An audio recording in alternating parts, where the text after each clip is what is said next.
We're here not to discuss transportation, but to discuss education. In 1971, with just over a dozen African-American lawmakers serving in Congress, the Congressional Black Caucus was formed to help amplify their voice in an institution that wasn't always welcoming. Even in the House of Representatives, Black folks just was not expected, and indeed wasn't wanted. At 90 years old, former New York Representative Charles Rangel is one of the last surviving founders of the group. But you actually came up with the name Congressional Black Caucus.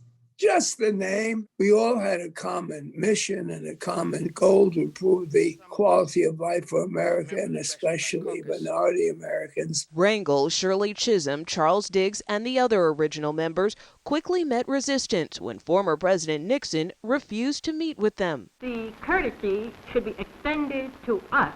And when it was abundantly clear that he did not intend to meet, we then said, then we will not attend the State of the Union message.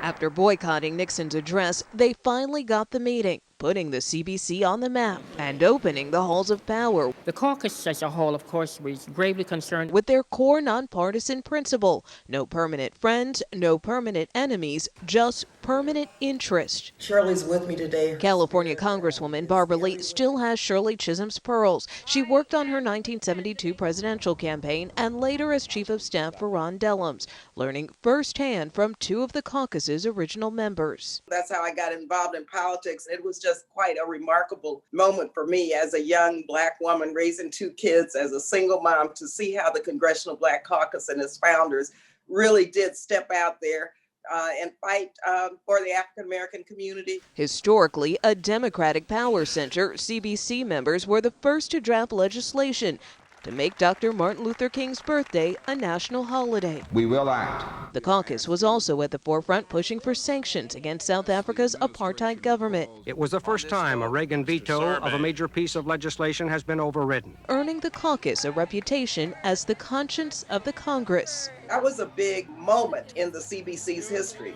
because it began to influence foreign policy and showed how we could be finally on the right side of history. More recently, the CBC led the effort to pass police reform through the House in honor of George Floyd. The Justice in Policing Act is a bill for human rights. It is an incredible time to be serving in Congress in the midst of a national reckoning on racial injustice. Congresswoman Ayanna Pressley says the CBC allows newer members like her to learn from mentors like Lee. The power and impact of this representation is not just in that it plants the seeds of aspiration, but how it shows up in our policies. You know, we have SNAP today because Shirley Chisholm made it so, because she brought a different perspective as a Black woman on the issue of hunger. That's the beauty of the caucus. Ohio Congresswoman Joyce Beatty chairs the CBC as it enters its 50th year. Do you still feel like you are waging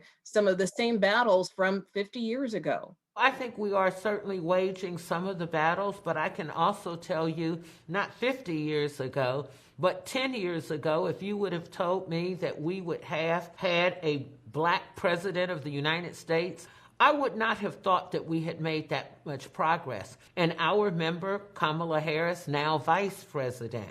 So we have a lot to be proud of.